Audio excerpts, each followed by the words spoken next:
Happy Thursday, everybody. Thank you for tuning in and being with us today. SU's COVID-19 positivity rate remains extremely low. I want to thank all of the members of our campus community for taking the precautions that help keep cases down. Right now, SU is one of the safest places you can be, and we are all determined to keep it that way.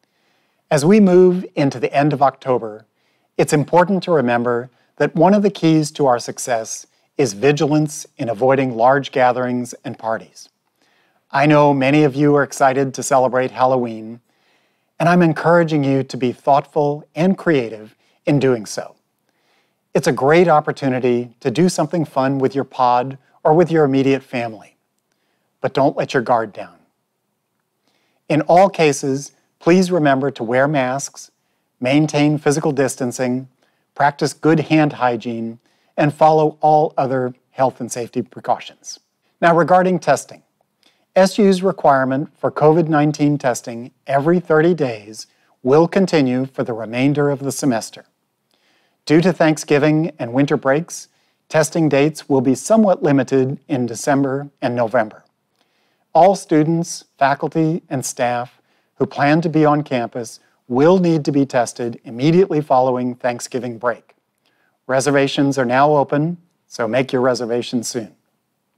Please, spend a few minutes with your calendar today to plan this out. First, find out when your last COVID test was performed. You can find the date by searching your campus email for the keywords COVID-19 test result.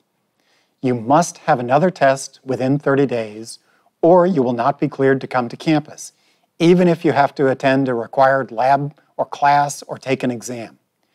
This is your responsibility, so make your testing plan today and reserve your testing days for the remainder of the semester. We're looking ahead, and we're currently in the process of finalizing plans for the spring. The spring semester will begin on Monday, January 25th, as previously planned. We are currently evaluating the spring break schedule with the possibility of a 2-day break, March 15th and 16th, instead of a full week break. An abbreviated spring break would allow everyone to have a few days off from studies, while at the same time reducing the likelihood that people would travel long distances or outside our region to places where the risk of contracting COVID-19 is higher. We'll be announcing any revisions to the spring calendar, including spring break, next week, and we'll be posting those changes on the Registrar's calendar website. I want you to know that we're conducting planning with both public health and the mental health of our students and employees at the core of our decision-making.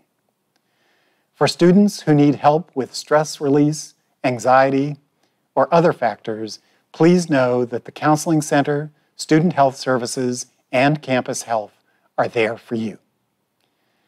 Another announcement earlier this week notified the campus about virtual town halls on Friday, October 30th, regarding the results of SU's campus climate study that began in 2019, and the next steps that we're going to take. I encourage you to sign up for one of these sessions. Participants may ask questions in real time via a moderated chat, or they can submit questions in advance to equity@salisbury.edu. Finally, it's homecoming week. Even if you aren't an alum yet, I encourage you to check out the homecoming website for ways to engage with other Seagulls and alums virtually. And don't forget, the general election is coming up. I encourage all of you not only to vote, but to remember that respectful conversations about the candidates and the issues often is the most productive path toward information and change. We don't all have to agree, but we do need to respect others' rights and opinions. It's more important than ever that we all understand not just the what, but also the why. So, whatever your viewpoint, please remember to make your voice heard by casting your vote on or before November 3rd. Okay, at this time, I'll take any questions from Eli Maudlin, my Chief of Staff. Eli, what are the questions that are coming in? Thanks, Dr. Wight. The first question is about testing dates. What happens if there's not a testing date available exactly 30 days after your most recent test? Well, so as I said before, you can have a test as often as you want. If you want to test every single week or twice a week, you can do that. All you have to do is sign up, and there's no cost to you. So that's what I meant by making a plan for your testing. Make sure that you can arrange your testing schedule so that the maximum interval is 30 days, but it can be as short as you want. And as we've made the schedule, testing is available every single Monday in addition to other days during the week. So go on the SU coronavirus testing information page. There you'll see a link most of the way toward the bottom of the page where you can go on the Calendly website and make your reservation for your COVID tests. And you don't have to make just one. You can make all the rest of the reservations for all the tests you want for the remainder of the semester in one sitting. That's what I did. Dr. Wight, is Salisbury University currently testing wastewater for the virus?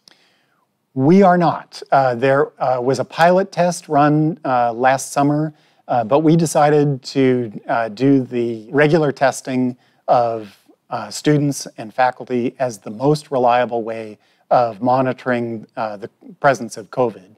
And fortunately, our positivity rate is currently less than 1%. So I think what we're doing is working fine. All right, Dr. Wight, that covers it for today. That's it? That's it. All right. Well, thank you for joining us. Thank you for tuning in this week, and I'll see you right back here next week. Thanks, everybody.